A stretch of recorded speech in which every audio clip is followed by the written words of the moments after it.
حضرت مالک بن دینار رحمت اللہ علیہ قصہ سناتے ہیں۔ فرمایا زمانہ تھا سخت گرمی کا، موسم گرمیوں کا تھا، دوپہر کا وقت تھا، علاقہ ہمارا بیابانی، پورا عرب کا علاقہ دور دراز تک بیابانی۔ دوپہر کے وقت میں اپنے گھر میں چھاؤں میں آرام سے بیٹھا لیٹا تھا تو کہ مجھے دور سے ایک آواز سنائی دی۔ کوئی آدمی کہہ رہا تھا لبیک اللہم لبیک، اللہ میں حاضر ہوں، میں بار بار حاضر۔ میں سمجھ گیا یہ کوئی حاجی ہے جو حج پہ جا رہا ہے، لیکن حیرت اس پر تھی کہ اتنی گرمی اور دوپہر کے وقت سفر نہیں کیے جا سکتے تھے، ابھی بھی نہیں کیے جا سکتے گاڑی کے پر، پیدل تو کوئی کر ہی نہیں سکتا، اونٹ پہ بھی نہیں ہو سکتا، اتنی سخت ترین گرمی، اتنی تیز ترین گرمی ہوتی ہے۔ میں تو حیرت زدہ کون ہوگا، میں باہر نکلا، اپنے دروازے کے پر پہنچا، بس آگے کی طاقت مجھ میں بھی نہیں تھی، گرم لو چل رہی تھی، گرم صحرائی لو۔ میں وہاں کھڑا ہوا اور پھر جہاں سے آواز آ رہی تھی وہاں میں نے نگاہ اٹھائی، ایسا منظر تھا وجود کے میرے بال کھڑے ہو گئے۔ ایک آدمی تھا احرام کی حالت میں اور دونوں پاؤں سے معذور تھا، سواری کوئی نہیں تھی، زمین پر تھا، اپنے ہاتھ کے سہارے پر گرم مٹی اور ریت پر ایسے ہاتھ کے سہارے سے اپنی ٹانگوں کو گھسیٹتا ہوا آگے آ رہا تھا۔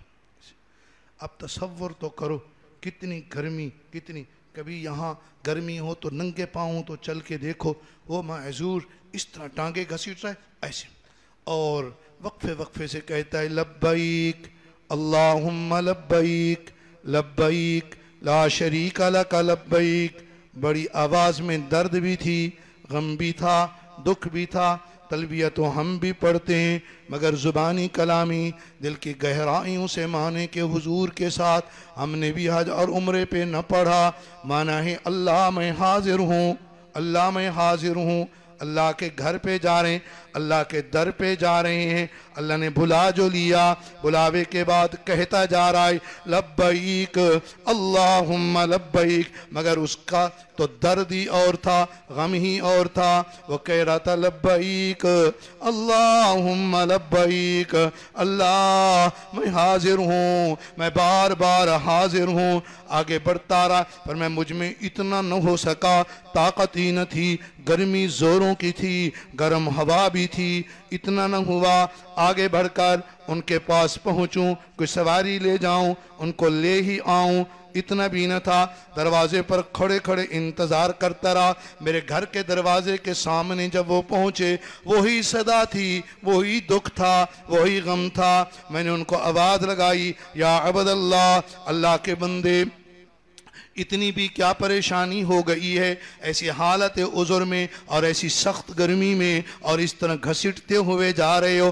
انتظار کر لیا ہوتا نا، صبح کو وہیں رہتے، جب دن ٹھنڈا ہوتا پھر نکلتے، کوئی سواری کا بھی انتظام ہو جاتا۔ ایسے معذور کے لیے تو بغیر سواری کے حج فرض ہی نہیں ہوتا، کیا مجبوری آ گئی؟ مگر ابھی ایسا فرمائیے یہاں میرے پاس آئیں، میرے گھر میں آرام کریں، پانی بھی پئیں، کھانے کا انتظام، جب موسم ٹھنڈا ہوگا شام کو جانا، ہو سکتا ہے سواری کا بھی کوئی انتظام۔ میری بات سن کر وہ اپنی جگہ پہ بیٹھے، مجھے کہا یا عبد اللہ، عرب میں ایک دوسرے کو ایسے پکارے یا عبد اللہ، اللہ کے بندے ایک بات آپ مجھے بتلا دیں، پھر آپ کے بارے میں بھی سوچوں۔ یہ بتلاؤ، ایک غلام ہو اور اسے اس کا مالک ناراض ہو گیا ہو، مالک کا وہ مجرم ہو، جرم کیے ہوں، غلطیاں کی ہوں، مالک ناراض بیٹھا ہو تو کیا غلام کو چین سے بیٹھنا چاہیے؟ کیا غلام کو چین اور اطمینان سے بیٹھنا چاہیے؟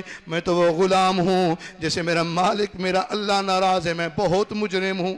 حالانکہ وہ بڑے اللہ کے ولی، مگر جتنا اونچا مقام ولایت کا ہوتا ہے اتنا اللہ کا ڈر ہوتا ہے، اتنا اللہ کا خوف ہوتا ہے۔ جتنا آدمی گناہوں میں مگن، اسے اپنے گناہوں کی فکر ہی نہیں، اسے خوف ہی نہیں، وہ اس لفظ پہ صرف چلتا رہتا ہے کہ اللہ بخش دیں گے، اسی پہ چلتا بھی رہا، رب کی بے فرمانیاں بھی کرتا رہا، اونچا مقام، خشیت بھی اونچی، ڈر بھی اونچا. تو کہتا ہے عبداللہ میرا مالک مجھ پہ ناراض، میں نے غلطیاں بہت کی، میں نے کوتاہیاں بہت کی، میں اسی کے ہاں جا رہا ہوں معافی مانگنے کے لیے. درمیان میں رکنے کا کوئی چارہ نہیں، یہاں معافی تو میرے اللہ ہر جگہ دے دیتے ہیں. مگر شمس العلوم کے پردیسی ہو، پھر وہ اللہ کا گھر کتنا خوبصورت، وہ کتنی رحمتوں والا. اسی آس پہ تو وہ چلا کہ اسی طرح ٹانگوں کو گھسیٹتا ہوا جاؤں، میرا شاید اللہ کو میرے اوپر رحم آ جائے. میرا معذور بندہ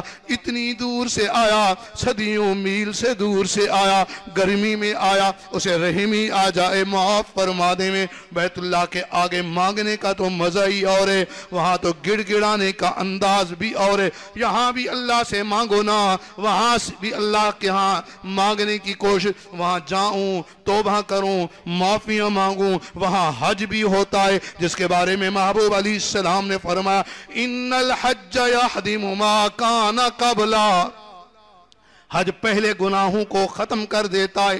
اگر حج مبرور ہو، مبرور کی بھی تعریف ہے، اللہ قبول فرما لے میں پچھلی زندگی کی تمام کوتاہیوں کا صفایا ہو جاتا ہے. اللہ مجھے بھی نصیب فرماوے، آپ کو بھی نصیب فرماوے. مانگا کرو. اور جس کے پاس کوئی زاد نہیں ہوتا، جس کا دامن خالی ہوتا ہے، وہ تو اللہ سے مانگا بھی بہت کرتا ہے. اللہ کچھ ہے نہیں. جن کے پاس بہت ہوتا ہے وہ تو مانگا بھی نہیں کرتے، حالانکہ انہیں مانگنا چاہیے. مجھے کہا کہ بتلاؤ، ایک آدمی ہے، مالک ناراض ہیں، کیا اسے ٹھنڈی چھاؤں میں بیٹھنا چاہیے یا فی الفور اس کے راضی کرنے کے لیے چل پڑے؟